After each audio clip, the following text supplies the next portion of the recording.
Uma linha reta e terminavam a meio caminho. O menino nunca mais foi visto. Aconteceu outro caso, em plena luz do dia. Um homem entrou por um capinzal, observado por sua mulher e o delegado local, nos Estados Unidos. Ia buscar alguma coisa para o delegado e, sob as vistas dos dois, simplesmente desapareceu e nunca mais foi visto. Os leitores têm acesso ao Reynolds News? Se têm, talvez gostassem de consultar o número de 14 de agosto de 1938. Ao virarem aquelas páginas, hoje amareladas, encontrarão a narrativa de um hidroavião da RAF, que desapareceu repentinamente numa coluna de água e fumaça, enquanto sobrevoava a superfície do mar, a poucos pés de altura, próximo a Felixstowe, Inglaterra. Não houve colisão, nem impacto, o avião desapareceu e não foram encontrados vestígios. Eis outra, no ano de 1952, no mês de março, o comandante de esquadrilha Baldwin, da RAF, voava com uma patrulha ao longo da costa da Coreia. Ele e seus companheiros pilotavam jatos novos. Ele entrou numa nuvem, seus companheiros não. Eles regressaram à base, mas não o comandante Baldwin. Não havia vestígios dele, nem do seu avião e nenhum dos seus companheiros sabia dizer o que lhe acontecera. Há um grande número de casos como estes. Por exemplo, em 1947, uma superfortaleza americana desapareceu sem deixar vestígios nem destroços. Sobrevoava aquele triângulo, perto das Bermudas. Essa superfortaleza, um avião enorme, simplesmente desapareceu, e apesar das buscas, realmente intensivas, nenhum sinal foi encontrado. Lembram-se do caso do avião da British South American Airways, o Startiger. Foi em 1948, no dia 30 de janeiro. Esse enorme avião, uma quadrimotor, comunicou-se pelo rádio com o aeroporto de Kindley Field, Bermudas, aproximadamente 400 milhas da ilha. O radiooperador informou que o tempo estava excelente e que as condições de voo do avião estavam exatamente dentro do previsto. Acrescentou que esperavam chegar no horário.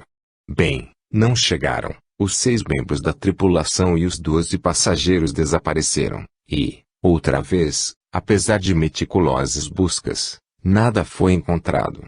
Cerca de 50 aviões de vários tipos sobrevoaram a área, mas nada encontraram. Em Londres, fizeram uma investigação baseada nos indícios disponíveis. Essas coisas são minuciosamente averiguadas, por causa dos seguros do Lloyd's of London, mas o único veredicto que os investigadores puderam pronunciar foi: perdido, causa desconhecida. Querem outra?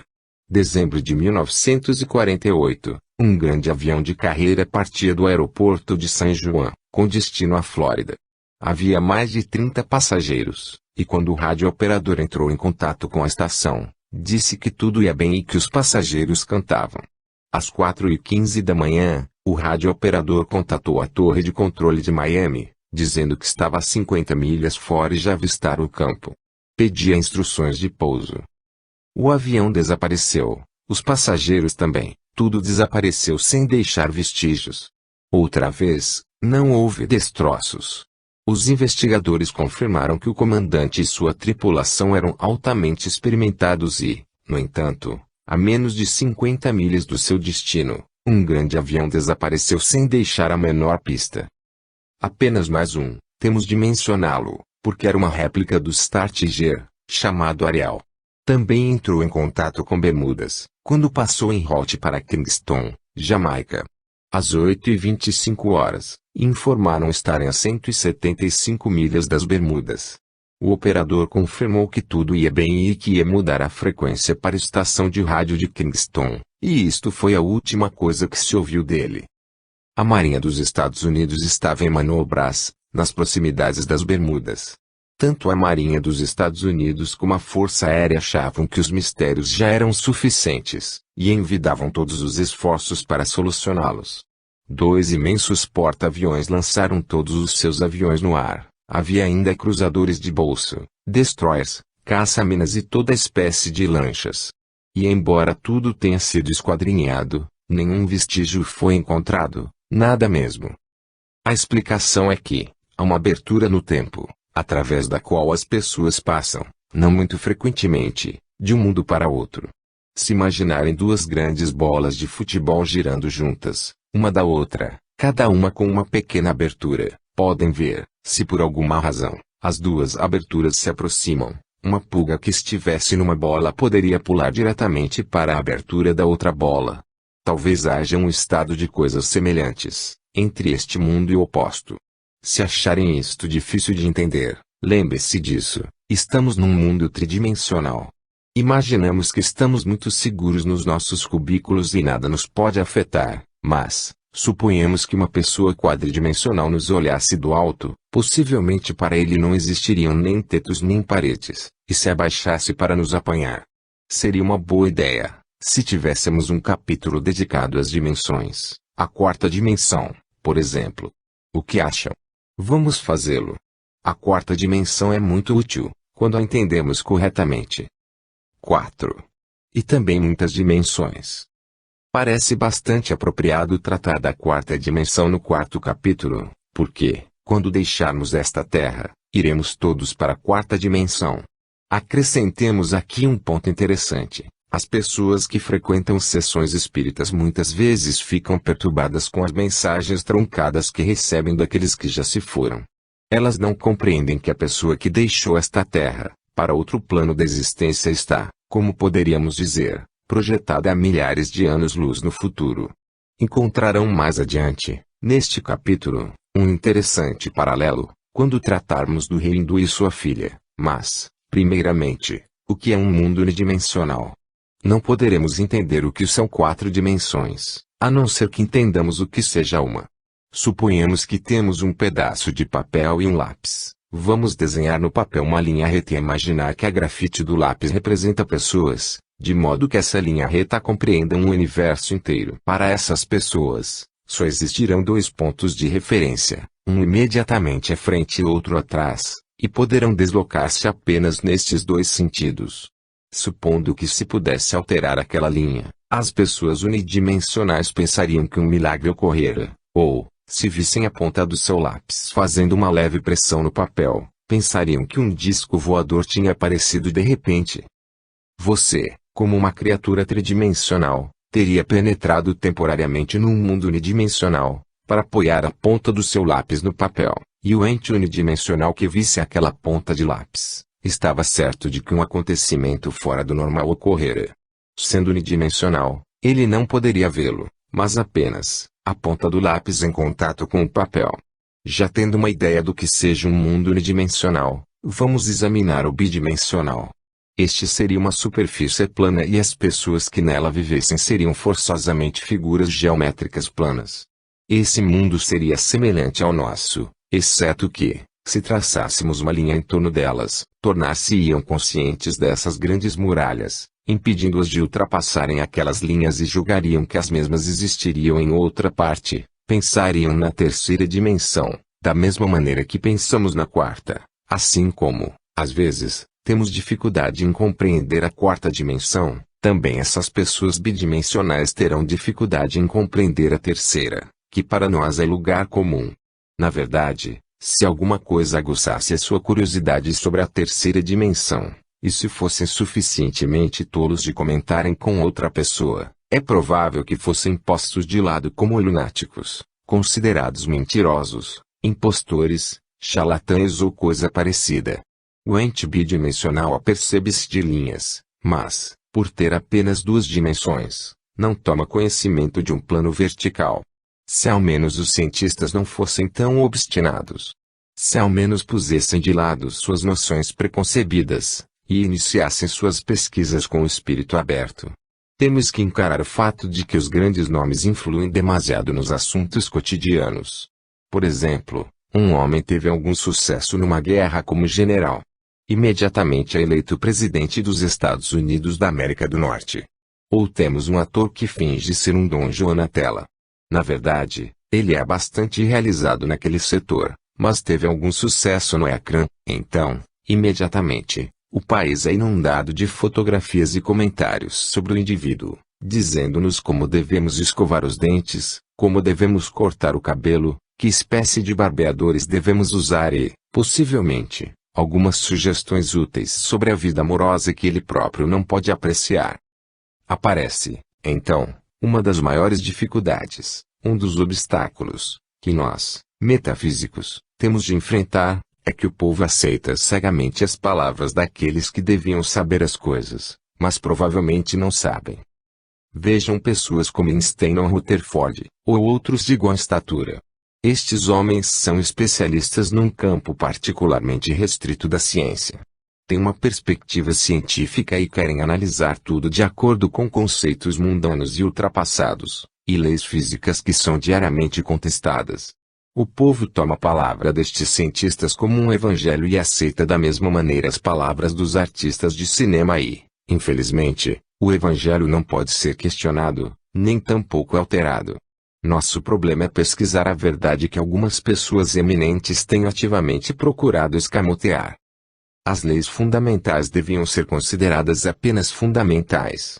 Isto é, válidas somente em face dos conhecimentos atuais, mas deviam ser suficientemente flexíveis, para poderem ser alteradas, corrigidas ou mesmo rejeitadas à luz dos novos conhecimentos.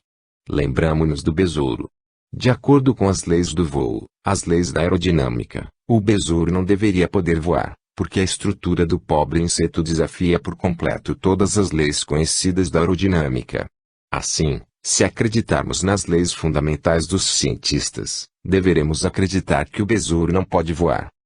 Eles, cientistas conceituados, baseando suas afirmações nas leis da física, disseram que o homem nunca viajaria a mais de 30 milhas por hora, porque seu sistema circulatório não suportaria tal esforço, seu coração estouraria, seu cérebro entraria em colapso, etc.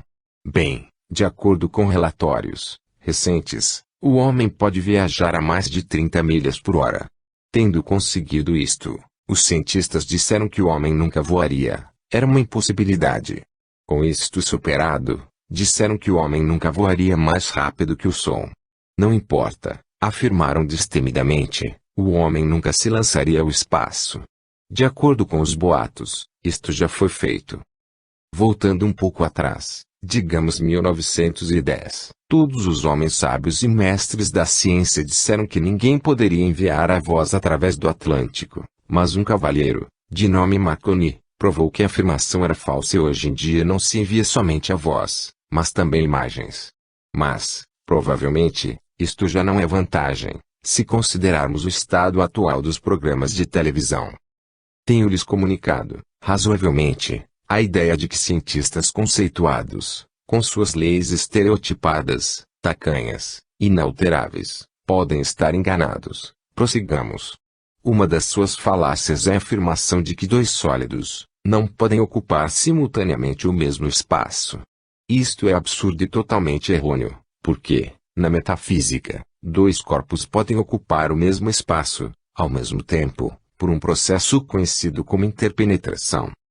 Os cientistas já demonstraram que tudo que existe é composto de átomos, com grandes vazios entre eles, da mesma forma que, quando contemplamos as estrelas numa noite clara, veremos pequenos pontos que são mundos e grandes vazios negros, que são espaço. Segue-se então que, se tivermos uma criatura suficientemente pequena, a que terão de dar asas à imaginação, que contemple aquilo que para nós é um sólido, tal criatura poderá ver não um sólido, mas todas as partículas que o compõem. Ao olhar o nosso sólido, essa criatura verá o mesmo que nós ao contemplarmos o céu numa noite clara, um grande espaço, com alguns pequeninos pontos luminosos. Mas, imaginem que exista uma criatura suficientemente grande que, olhando o nosso universo, veja um sólido. Na outra extremidade da escala, pensem num vírus. Se pudessem pegar um vírus de um tipo especial e jogá-lo numa xícara de porcelana, o infeliz atravessaria a xícara, cairia sem tocar em coisa alguma, porque é extremamente pequeno. Isto não é imaginação, é fato. Talvez saibam que uma das maiores dificuldades para apanhar um vírus num laboratório, é que ele passa através de um filtro de cerâmica, da mesma forma que um cachorro corre desenfreado num campo aberto. Para uma criatura suficientemente pequena, os espaços entre os átomos de um sólido são comparativamente tão grandes quanto os espaços entre as estrelas do nosso universo e, assim como chuvas de meteoritos, cometas ou naves espaciais podem viajar, Nos espaços vazios entre os mundos, também outros objetos podem ocupar aquilo que consideramos sólido. É muito provável ter dois sólidos, ou três, ou quatro, dispostos de modo que seus mundos não se toquem, mas um conjunto de mundos ocupe os espaços do outro. Avaliem que neste sistema poderiam existir muitos objetos aparentemente sólidos ocupando simultaneamente o mesmo espaço. É óbvio que não perceberíamos isto na vida normal, porque não temos uma gama de percepção conveniente ou adequada. Seria necessário aumentá-la, e como neste mundo não podemos penetrar com facilidade na quarta dimensão, temos de aceitar a palavra escrita ou gravada como explicação.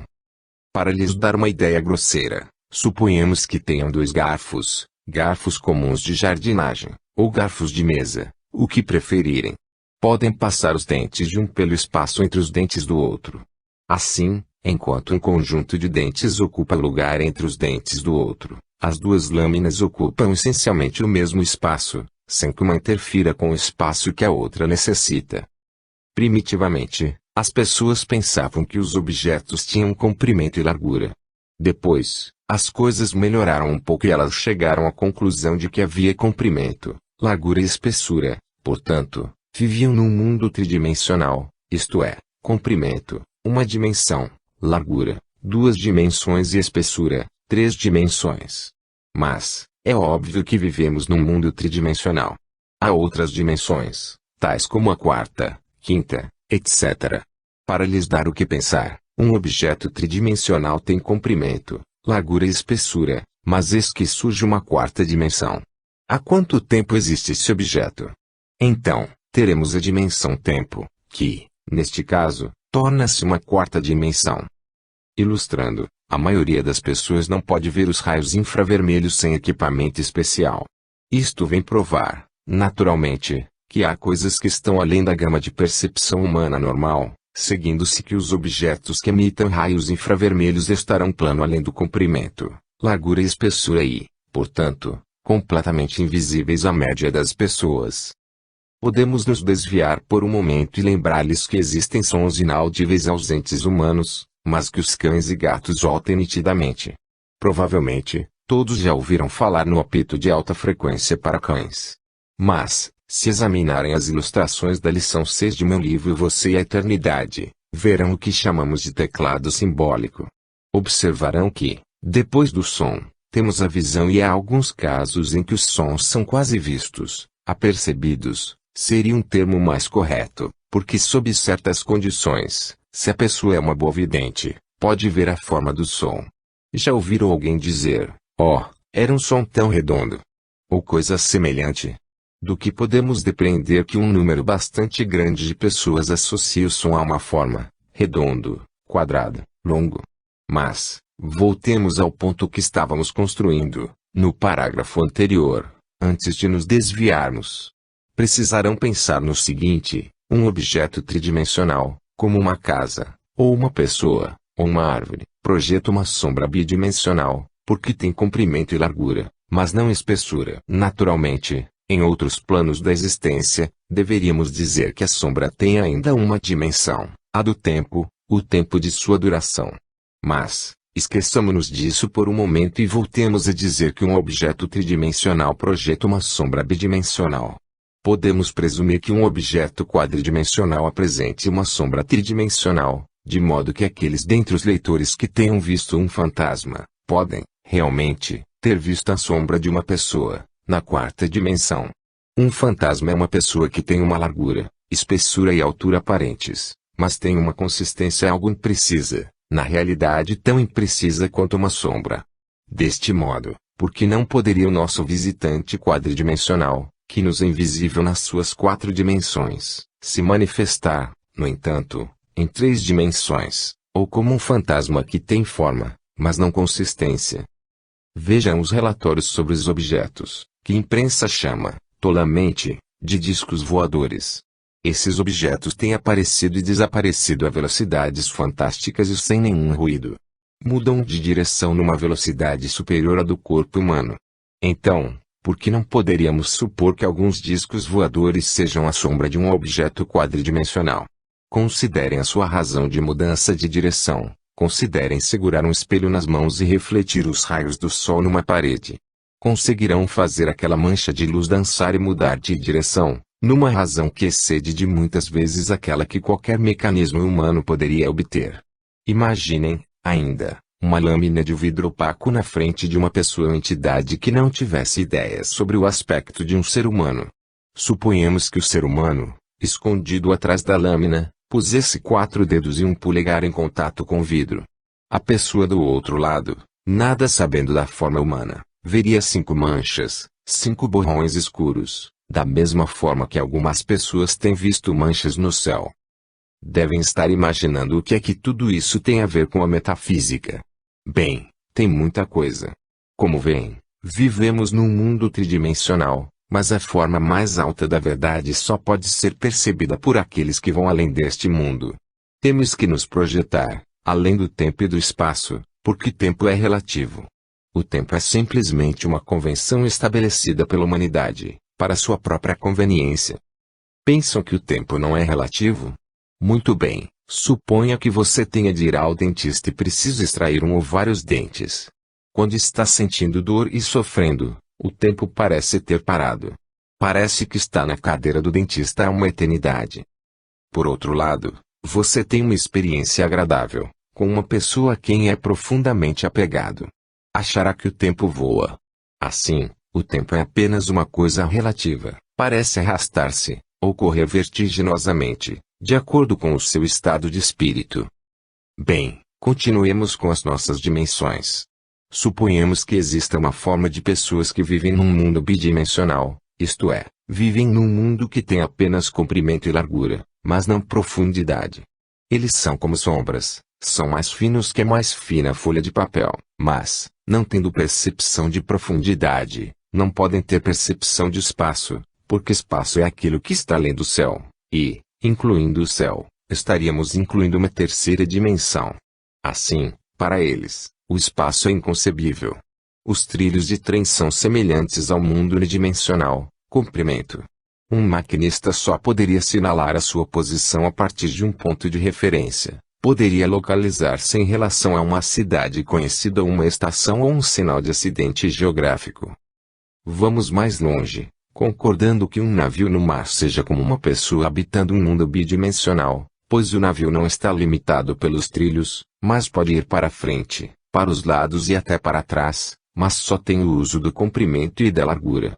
Um aeroplano, no entanto, tem 3 dimensões. Pode ir para diante, para trás, para os lados, para cima ou para baixo. Isto, perceberão, nos dá 3 dimensões. Esta teoria das dimensões, que para nós é, na realidade, conhecimento, explicará muitas coisas que, de outra maneira, seriam consideradas um mistério. Teleportação, por exemplo, na qual um objeto é transportado de um quarto para outro, sem que nenhuma pessoa visível faça a mudança. Um objeto pode ser transportado, por teleportação, de um quarto trancado para outro. Na realidade, é bem simples, porque somente temos de pensar no nosso ente bidimensional. Se nós, tridimensionais, tivéssemos uma série de caixas sem tampa, as pessoas bidimensionais que ali se encontrassem estariam completamente confinadas, completamente cercadas, porque, não tendo noção de altura, não saberiam da inexistência de tetos sobre elas.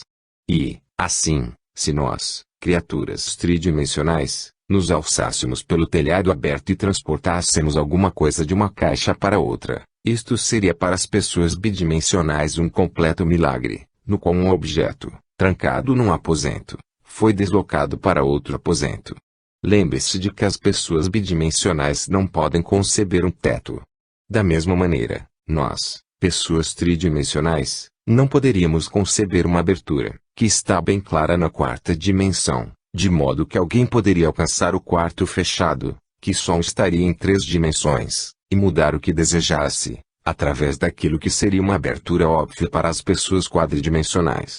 O objeto seria retirado do mundo tridimensional e, por um momento, estaria no mundo quadridimensional, onde penetraria através do que preferimos chamar de paredes sólidas.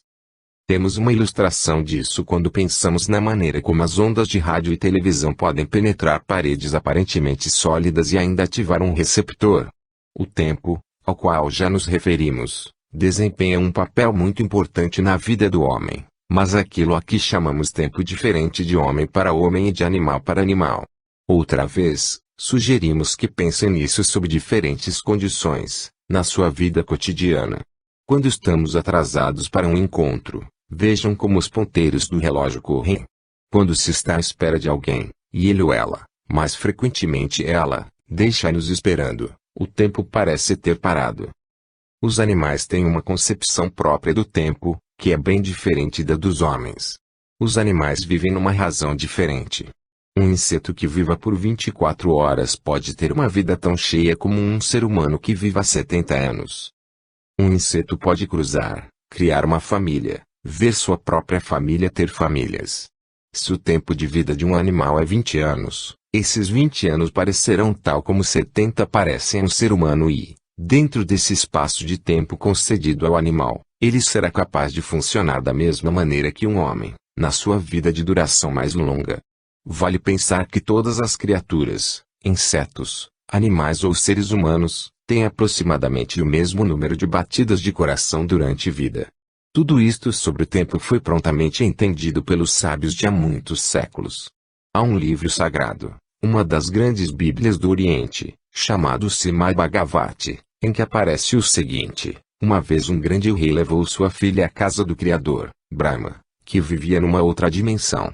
O grande rei estava muito preocupado porque sua filha tinha chegado a uma idade casadora e ainda não tinha encontrado um pretendente aceitável. O grande rei estava ansioso por encontrar um bom marido para sua filha. Ao chegar à casa de Brahma, teve de esperar uns momentos, antes de ser conduzido à presença para fazer seu pedido. Para seu imenso espanto, Brahma respondeu: ó rei, quando voltar à terra não verá mais nenhum dos seus amigos ou parentes, suas cidades ou seus palácios, porque apesar de parecer que chegou da terra que conheceu há apenas alguns momentos, esses poucos momentos do nosso tempo são equivalentes a vários milhares de anos do seu tempo.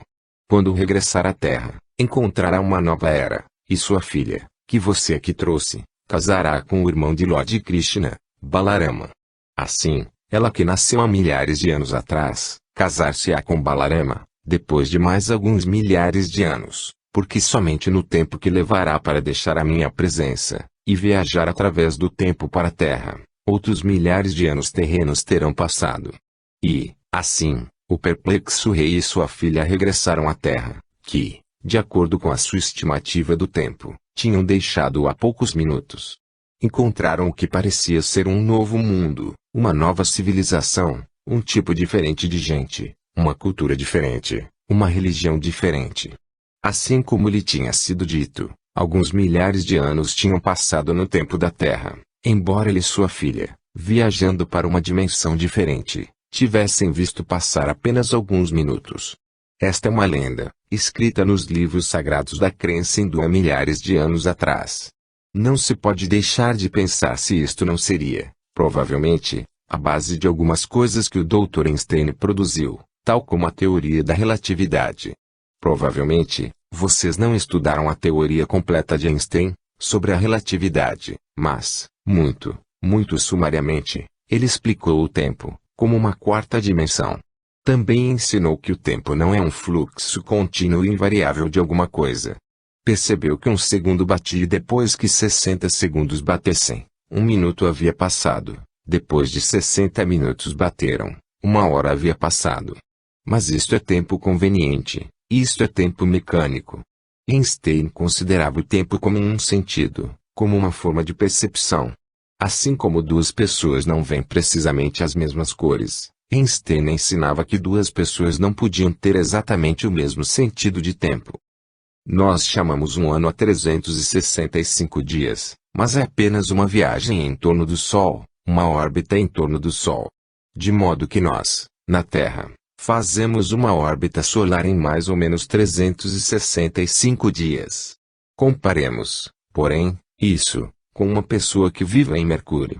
Lembre-se de que Mercúrio completa sua órbita em torno do Sol em 88 dias e, durante essa órbita, gira somente uma vez em torno do seu eixo, enquanto, como sabem, nós na Terra, giramos uma vez cada 24 horas. Mais alguma coisa para ser ponderada. Sabem que se um relógio fizer parte de um sistema que se mova, sua velocidade diminuirá à proporção que a do sistema aumente.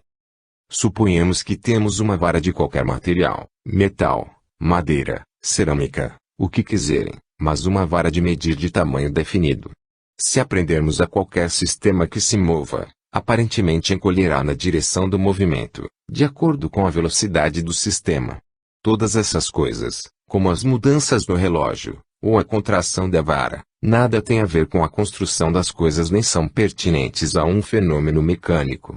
Tem a ver com a teoria da relatividade, de Einstein. Você pode ter o seu metro, vamos dizer que a nossa vara de metal tivesse 1 metro ou uma jarda de comprimento, e se ele se deslocar através do espaço, numa velocidade de 90% da luz, encolherá para meio metro e, em teoria, se a sua velocidade aumentar, até que se mova a velocidade da luz, de acordo com a teoria de Einstein, encolherá até desaparecer.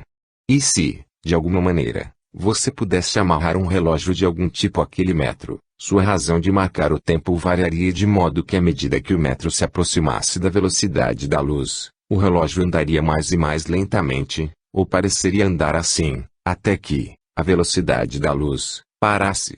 Quando criticar isso dizendo, bem, eu já dirigi um carro, e não o vi contrair-se, precisa lembrar-se de que essas mudanças só podem ser percebidas quando a velocidade do objeto que se move aproxima-se da velocidade da luz.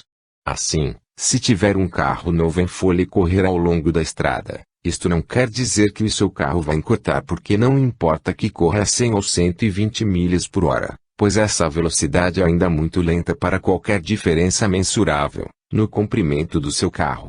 Mas, de acordo com a teoria de Einstein, se uma nave espacial fosse lançada e se aproximasse da velocidade da luz, então se contrairia e desapareceria. Sabem o que quer dizer isso, presumindo que Einstein esteja certo?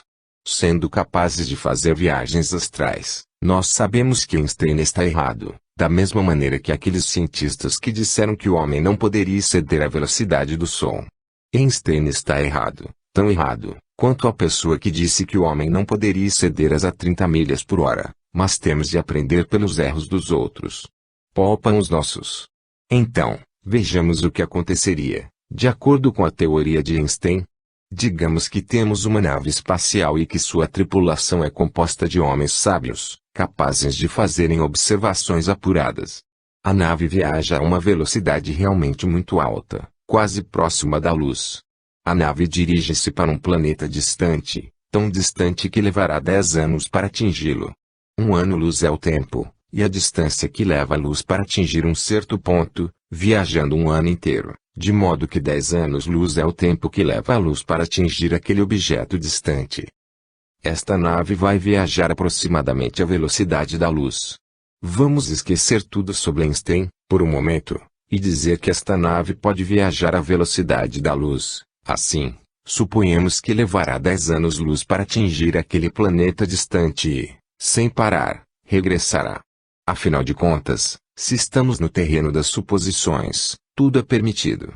Assim, temos uma viagem que vai durar 20 anos, 10 de ida e 10 de volta. Bem, naturalmente, os pobres coitados a bordo vão ficar terrivelmente entediados, fechados por 20 anos. Não somente isto, mas, certamente, vão precisar de uma enorme pilha de comida e bebida. De qualquer forma, estamos apenas supondo. Se acreditarmos em Einstein, não haverá essas dificuldades. Eles não precisarão de comida por 20 anos. Se a espaçonave vai viajar a uma velocidade ainda que próxima da luz, tudo a bordo do avião vai desacelerar. Os homens terão todas as suas funções diminuídas, as batidas do coração, a respiração, suas ações físicas e mesmo seus pensamentos.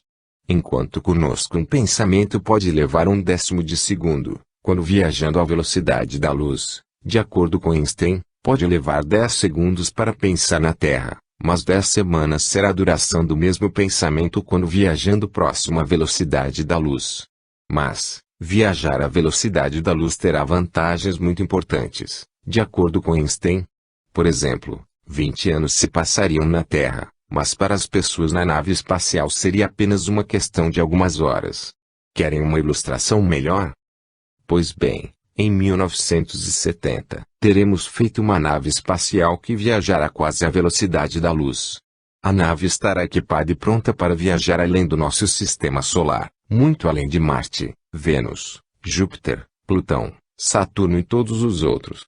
Segue para um universo diferente. A velocidade da luz levará 20 anos. Em 1970, então, a nave espacial parte. Viaja 10 anos para um mundo distante. Contorna-o, tire algumas fotografias e regressa. Outra viagem de 10 anos, 20 anos ao todo. A tripulação é jovem. Um deles tem apenas 20 anos de idade quando parte para aquela viagem acidentada. É casado, e sua mulher tem a mesma idade que ele, 20 anos. Tem um filho de 1 ano de idade. Quando o pobre coitado regressa, depois de viajar apenas algumas horas à velocidade da luz, terá o maior choque de sua vida. Descobrirá que sua mulher é 20 anos mais velha que ele. Enquanto ele e os outros membros da tripulação envelheceram apenas algumas horas, os que ficaram na Terra envelheceram de acordo com a nossa contagem de tempo. Isto é, 20 anos. Assim, esse rapaz de 20 anos, em algumas horas terá uma mulher de 40. Vamos agora a um incidente sobre o qual os Estados Unidos desejarão guardar silêncio e resguardá-lo do conhecimento público. O assunto que se segue é absolutamente autêntico, absolutamente verdadeiro e os que estão colocados em cargos suficientemente elevados poderão investigá-lo nos arquivos da Marinha Americana. Em outubro de 1943, foi feita uma tentativa para tornar um navio da Marinha Americana invisível. Isto teve resultados desastrosos porque alguns cientistas eram tacanhos, não sabiam fazer uso da imaginação, e seguiam a receita tal e qual. Estão lembrados de que, na Segunda Guerra Mundial, os Estados Unidos, assim como outros países, puseram anúncios procurando ideias para fazer superarmas. Uma das ideias resultou de uma carta do professor Einstein ao presidente Roosevelt, na qual expunha em algum detalhe a teoria do campo unificado. Não há razão para entrarmos nos aspectos técnicos do campo unificado, mas diremos que ele envolve conhecimentos sobre a quarta dimensão.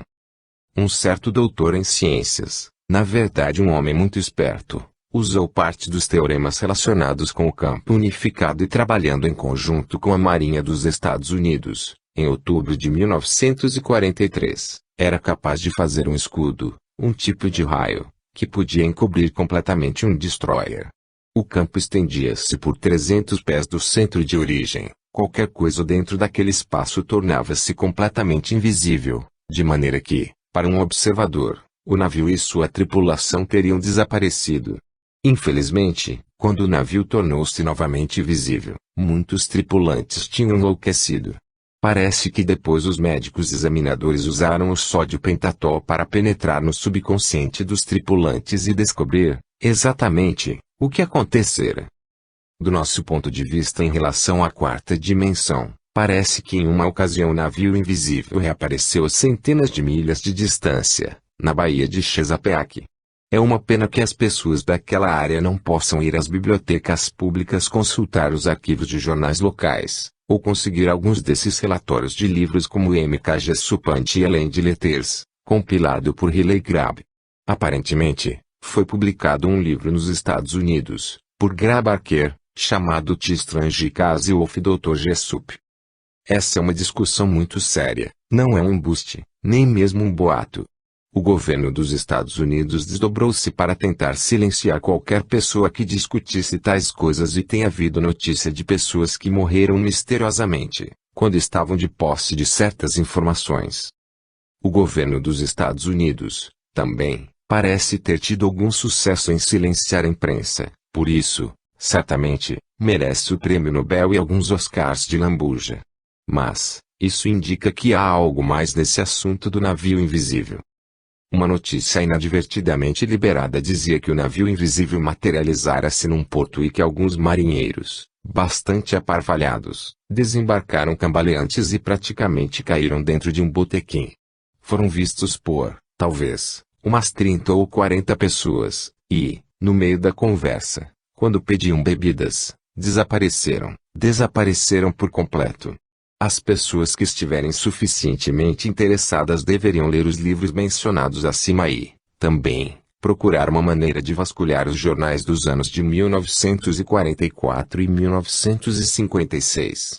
Há insinuações e, por 2 vezes, uma notícia completa. É claro que se fosse possível levar subitamente um navio, era uma arma especial, para a 4ª dimensão e trazê-la de volta à 3ª, em algum ponto previamente designado, os chineses seriam suprimidos completamente, poderiam até dar alguns sustos nos russos. As pessoas riram-se do raio laser, mas aquela pequena luz de rubi provou ser tudo o que se dizia ser e mais alguma coisa. De modo que, se a pesquisa prosseguisse, com as necessárias precauções, descobrir-se-ia que documentos solidamente trancados num cofre de banco poderiam ser removidos por meio da 4ª dimensão, porque lembre-se, se uma coisa tem 4 paredes para nós, é porque estamos num mundo tridimensional e, na 4ª dimensão, poderia haver uma abertura pela qual se pudesse entrar. Voltando ao assunto do navio invisível, julga-se que, se os homens tivessem sido condicionados sobre o que poderia acontecer, não teriam enlouquecido, porque o horrível choque de encontrar-se numa diferente sucessão contínua de tempo é bastante para destramelar a mente de qualquer um, a não ser que tenha sido pré-condicionado. Há muitos e muitos anos atrás, ao tempo de Platão, houve uma discussão a respeito da 4ª dimensão, mas, mesmo naquela época, os cientistas não eram capazes de perceber aquilo que metaforicamente estava na ponta dos seus narizes. Platão teve um diálogo que parece aplicar-se a essa discussão sobre a 4ª dimensão e, assim, é essencial para que obedeçamos ao mandamento homem, conhece-te a ti mesmo, compreender a relação entre as diferentes dimensões, a primeira, a segunda, a terceira e a 4ª. Vamos, então, ter aqui, no fim deste capítulo, o diálogo de Platão, o filósofo, e como ele procurou tornar claro para os outros, aquilo que era tão óbvio para ele. Contemplem. Seres humanos vivendo numa espécie de caverna subterrânea, têm estado ali desde a infância, e têm as pernas e os pescoços acorrentados, as cadeias dispostas de tal maneira que os impedem de mover a cabeça. A uma certa distância, acima e atrás deles, a luz do fogo resplandece, e entre o fogo e os prisioneiros há um caminho elevado, e verão, se olharem, um muro baixo, construído ao longo deste caminho, como a cortina que os manipuladores de marionetes têm diante deles e sobre a qual exibem suas marionetes. Imaginem, homens que passam junto ao muro carregando vasos, que aparecem por cima dele, e também figuras de homens e animais, feitas de madeira, pedra e outros materiais, e alguns dos transeuntes, como seria de esperar, conversam, outros, estão silenciosos. Esse é um quadro estranho, disse ele, e estranhos são os prisioneiros. Como nós próprios, respondi, e eles veem somente a própria sombra, ou a sombra um do outro, que o fogo projeta na parede oposta da caverna. Verdadeiro, confirmou, como poderiam ver alguma coisa, além das sombras se nunca lhes é permitido mover as cabeças? E dos objetos que estão sendo transportados, também só poderiam ver as sombras? Sim, respondeu. E, se fossem capazes de falar uns com os outros, não suporiam que estavam dando nome ao que, na realidade, estava diante deles? Muito verdadeiro. E, suponha, ainda, que a prisão tivesse um eco que viesse do outro lado, não estariam certos em imaginar que a voz que ouviam fosse a da sombra que passava. Não há dúvida, respondeu-me. Não há dúvida, disse-lhe, que a verdade seria para eles nada além das sombras das figuras. Isto é certo. E, agora, olhe outra vez, e veja como estão libertos e curados da sua loucura. A princípio, quando qualquer um deles é liberado e de súbito compelido a subir e virar a cabeça, andar e olhar para a luz, sofrerá dores agudas, a claridade o afligirá, e será incapaz de ver a realidade, da qual, no seu estado anterior, só via sombras. E imagine que alguém lhe diga que o que via antes era ilusão, mas que, agora, ele se aproxima da coisa real, e tem uma visão mais verdadeira de coisas mais reais. Qual será a sua resposta? E pode ainda imaginar que seu instrutor esteja apontando os objetos, à medida que passam, e pedindo que lhe os nomeie, não terá ele dificuldade. Não imaginará que as sombras que via anteriormente, sejam mais verdadeiras que os objetos que agora lhe são mostrados. Mais verdadeiro.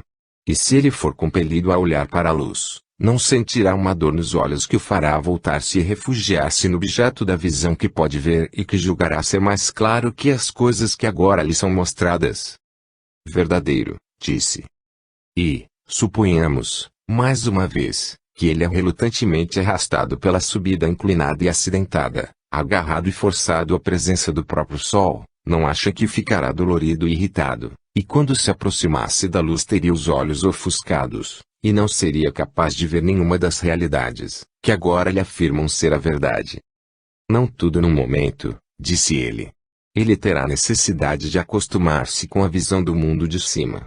A princípio, verá melhor as sombras, depois, o reflexo dos homens e outros objetos na água e, então, os próprios objetos. Em seguida, contemplará a luz da lua e das estrelas, verá o céu e as estrelas à noite, melhor que o sol, ou a luz do sol de dia. Certamente. E, finalmente, será capaz de ver o sol, não apenas o seu reflexo na água, mas o verá no seu lugar certo e próprio, não em outro, e contemplará a sua natureza. Certamente. E, depois disso, raciocinará que o sol é quem dá as estações e os anos, e é o guardião de tudo que há no mundo visível, e de uma certa maneira a causa de tudo que lhe seus companheiros acostumaram-se a contemplar. Perfeitamente, respondeu, concluiria uma coisa primeiro e esta depois. E, quando se lembrasse da sua antiga habitação, e da sabedoria da caverna e dos seus companheiros de prisão, não supõe que se felicitasse pela mudança e se apiedasse deles? Certamente o faria. E se eles tivessem o hábito de conferir honras àqueles que fossem mais rápidos em observar, lembrar e prever qual das sombras passou antes, qual se seguiu, e quais estavam juntas, acha que eles se importariam com tais honrarias e glórias, ou invejariam seus possuidores? Não, diria como Homero, é melhor ser um homem pobre e ter um dono pobre, e suportar qualquer coisa, a pensar e viver daquela maneira? Sim, disse ele, acho que preferiria sofrer qualquer coisa a viver à maneira deles. Imagine mais uma vez, disse-lhe, que tal pessoa saísse de repente do sol e fosse reposto na sua antiga situação, não é certo que teria os olhos cheios de trevas. Muito verdadeiro, redarguiu. E se houvesse um concurso, e ele tivesse de competir medindo sombras com os prisioneiros que nunca saíram da caverna, no período em que sua vista estivesse fraca, e antes que seus olhos estivessem firmes, e o tempo que seria necessário para adquirir esse novo hábito de visão, poderia ser muito longo, não seria ele ridicularizado? Os homens diriam que ele subira e descera e voltara sem olhos, e que não valeria a pena nem pensar em subir, e se alguém tentasse libertar outro e conduzi-lo para a luz em cima, nos deixariam pegar o transgressor no ato e o matariam. Não há dúvida, respondeu. Esta alegoria, disse eu, podem agora anexar ao argumento anterior. A prisão é o mundo da visão, a luz do fogo é o sol, a subida e a visão das coisas de cima podem ser verdadeiramente encaradas como o progresso ascendente da alma no mundo intelectual. E entenderão que aqueles que atingem a visão beatífica não estão dispostos a descer aos negócios humanos, mas suas almas estão sempre acorrendo para o mundo superior, no qual desejam habitar. E há alguma coisa de surpreendente em alguém que passe da contemplação divina para as coisas humanas e se conduza mal, de maneira ridícula. Não há nada de surpreendente nisso, respondeu. Qualquer pessoa que tenha bom senso, lembrar-se-á que a perplexidade dos olhos é de duas espécies e provém de duas causas, ou de sair da luz ou de vir para a luz, o que é verdadeiro para os olhos da mente, tanto quanto para os olhos do corpo, e aquele que se lembrar disto, quando vir a alma de alguém, cuja visão está perplexa e fraca, não rirá tão prontamente, primeiro, perguntar-se-á se aquela alma veio de uma vida mais brilhante e não é capaz de ver, porque desacostumou-se às trevas, ou se voltando da escuridão para o dia, está perplexa pelo excesso de claridade. E, então, ele contará na sua condição e estado de ser. 5. Pintando com palavras. O velho muro cinzento brilhava prateado sob a lua cheia, projetando sombras espessas sobre o cascalho do caminho. Era realmente velho, com a suavidade que o carinho empresta às coisas bem amadas. De uma parede voltada para a lua, um antigo brasão captava orgulhosamente o luar e devolvia-o nas cores envelhecidas pelo tempo. Das janelas com pilares góticos vinha o brilho amarelado da luz elétrica. Havia alegria no velho solar esta noite, alegria por um noivado anunciado recentemente. A lua deslizava serena pelo céu luminoso. As sombras deslocavam-se lentamente pelos espaços abertos, transformando as árvores no ébano mais escuro. Houve uma explosão de música e luz dourada quando as portas se abriram e um rapaz e uma moça saíram para o terraço. Atrás deles, as portas fecharam-se silenciosamente. De mãos dadas, o rapaz e a moça dirigiram-se à murada de pedra e contemplaram a cena tranquila. Uma brisa errante soprava um doce perfume de mimosa. Passando o braço carinhosamente pela cintura da moça, o rapaz levou-a para a larga escadaria de mármore que dava acesso a um gramado bem aparado. Ele era alto, usava farda com botões e insígnias que refletiam o luar. Os cabelos dela eram escuros e a pele cor de marfim, como é frequente nesse tipo. Seu vestido de noite era longo, e quase da cor da própria lua. Lentamente andaram pelo gramado em direção a um caminho ladeado de árvores. De vez em quando, paravam por um momento e entreolhavam-se. Logo chegaram à sua ponte rústica de madeira, que cruzava o regato tranquilo. Por algum tempo, debruçaram-se sobre o corrimão da ponte, murmurando docemente um para o outro, contemplando seus reflexos nas águas serenas. Apoiando a cabeça no ombro do rapaz, a moça apontou para uma coruja que, do alto de um grande carvalho, olhava-os fixamente. Infeliz por ser observado, o pássaro abriu suas grandes asas e alçou voo através do jardim. Os dois empertigaram-se e continuaram o passeio pelos bem cuidados arbustos e flores adormecidas. Aqui e ali, pequenos ruídos e guinchos denunciavam que os pequenos habitantes da noite andavam a tratar dos seus interesses. O caminho fazia uma curva e alargava-se, transformando-se numa praia bem cuidada. A luz projetava uma larga faixa branca sobre a água que ondulava docemente.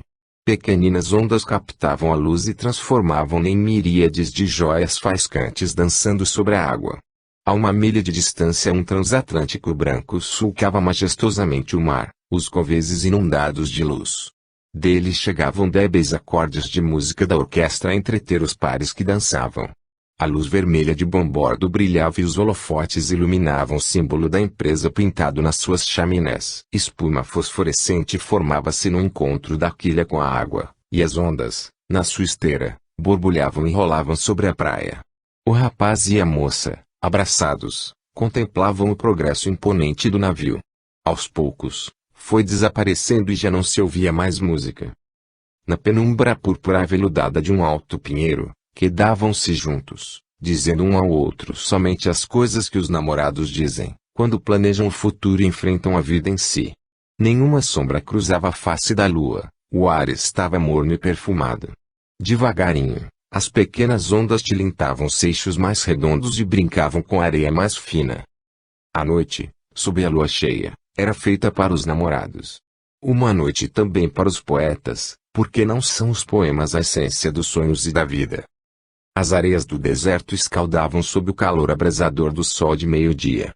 Até a mãe Nilo, correndo entre as margens esturricadas, parecia mais lenta que de costume, o vapor quente subindo do seu seio cintilante e perdendo água que uma terra árida não podia desperdiçar. Infelizmente, os Philae, condenados a trabalhar em campos sob um céu tórrido, moviam-se, uma pesada letargia, acalorados e cansados demais até para praguejar contra o dia sufocante. Um pássaro ibis curvava-se junto a uma moita de papiros murchos. As novas tumbas dos poderosos erguiam-se altas e brilhantes, com o calor que secava a argamassa recém-colocada nos imensos blocos e pedras de revestimento. No relativo frescor da sala de embalsamamento, fundas sob as areias ardentes, um velho encarquilhando e seu assistente, pouco mais novo, trabalhavam estufando com ervas aromáticas um corpo morto há meses. Parece que o faraó está tomando medidas severas contra os sacerdotes, disse o mais velho dos dois. Sim, retrucou outro com sombria satisfação. Vi os guardas darem batidas em alguns templos, prendendo-os, admoestando-os e levando fardos de papiros. E pareciam muito dispostos. Não sei onde o mundo vai parar, disse o ancião. Nunca aconteceu isso na minha juventude. O mundo caminha para a ruína, isso é que é, caminha para a ruína. Suspirando e resmungando, apanhou a vara de rechear e socou mais um pouco de mistura de ervas, numa abertura do corpo indiferente. Por ordem do faraó, gritou o capitão da guarda, que, cercado de seus homens, entrava majestoso nos aposentos do sumo sacerdote. O Senhor é acusado de abrigar descontentes que conspiram contra ele e tentar lançar encantamentos maléficos para prejudicá-lo. Voltando-se para os homens deu uma ordem: revistem tudo e apreendam todos os papiros. O sumo sacerdote suspirou e comentou com suavidade: sempre foi assim, os que aspiram a um maior conhecimento são perseguidos pelos ignorantes que temem a verdade e pensam que ninguém pode saber mais do que eles. Destruindo nossos papéis de sabedoria, vocês extinguem a chama tênue do conhecimento. O dia tinha sido trabalhoso, com os soldados vigilantes, os guardas dando buscas e levando os suspeitos, na maioria das vezes, aqueles denunciados por vingança de um vizinho. Carretas puxadas por escravos rolavam pelas ruas carregadas com os papiros confiscados. Mas, o dia terminou, como sempre fez e sempre o fará, não importa quanto pareçam infindáveis as vítimas da opressão. Corria uma brisa fresca que fazia as moitas de papiros farfalharem com um ruído de atrito. Pequenas ondas salpicavam a superfície do Nilo ensombrado, ricocheteando nas margens ressequidas. Ao longo dos braços do Baixo Nilo, barqueiros sorriam com prazer ao ver suas velas enfunarem-se ao vento e levarem-nos velozes o caminho de casa. Livres do calor tórrido do dia, pequenos animais emergiam das suas tocas nos barrancos e iniciavam sua sortida noturna, em busca de uma presa. Mas os humanos também estavam em busca de presas. A escura abóbada do céu estava salpicada de jóias reluzentes, as estrelas. Esta noite, a lua nasceria à tarde. Débeis lampejos de luz vinham dos casebres de barro e pouco mais brilhantes das casas dos ricos. O ambiente estava cheio de terror e presságios. Nenhum fanfarrão demorava-se nas ruas esta noite, nenhum casal de namorados segurava as mãos ou trocava juras nas margens do Nilo. Esta noite, os homens do faraó rondavam as ruas, pés pesados, semblantes grosseiros, prontos para divertirem-se. A depuração estava em marcha, contra os professores, os sacerdotes ou qualquer outro que pudesse ameaçar o faraó, prevendo o seu próximo desaparecimento. Estar fora esta noite significava a morte nas lanças dos guardas. Mas, nos lugares escuros da cidade, vultos silenciosos escondiam-se e corriam de uma sombra para outra, enquanto os homens do faraó marchavam com estrondo. Gradualmente, tornou-se aparente que homens silenciosos e dispostos usavam toda a cobertura disponível para alcançar o seu destino sem serem notados. Enquanto os guardas patrulhavam ruidosamente, as estrelas eternas giravam no alto, um após outro, os vultos escuros deslizavam com facilidade através de uma porta sem marcas nem luz. Cada um deslizava para ser agarrado por aqueles que atrás da porta o mantinham seguro, até que a sua identidade fosse estabelecida. Quando o último homem se insinuara por aquele caminho e fora identificado, foram colocadas grandes vigas de madeira contra a porta, bloqueando-a. Uma voz envelhecida e quebrada vibrou. Sigam-me, que cada homem acompanhe em fila, colocando a mão sobre o ombro do que vai à frente. Sigam-me e não façam barulho. Porque esta noite a morte nos espreita. Com um ruído quase imperceptível de passos, a fila de homens seguiu o seu líder, através de um alçapão dissimulado. Desceram um caminho inclinado, muito comprido e, finalmente, emergiram numa velha câmara funerária, onde o ar parecia úmido e bolorento. Estaremos seguros aqui, sussurrou o velho líder. Mas não levantemos a voz sem necessidade, senão os esbirros de Sete nos ouvirão e denunciarão a nossa reunião. Silenciosamente enfileiraram-se e colocaram-se entre a mobília funerária. Acocorando-se, esperaram ansiosos as palavras do seu líder. O velho observou o grupo com os olhos apertados, avaliando-o, pesando-o. Finalmente, disse: vimos hoje por muitos dias os nossos haveres mais preciosos nos serem arrebatados e queimados. Assistimos a um espetáculo abominável de homens grosseiros, dirigidos por um tirano enlouquecido pelo poder, perseguindo os nossos sábios e destruindo a sabedoria acumulada através dos séculos. Estamos aqui reunidos para discutir como a nossa herança de conhecimentos documentados poderá ser salva. Olhou em seu redor, astutamente, e prosseguiu. Muito já está perdido. Muito pode ser salvo. Alguns de nós, sob o risco de cruéis torturas, substituímos os papiros bons por outros sem valor e os guardamos em lugar seguro. Agora, tem alguma sugestão a ser considerada? Por algum tempo a conversa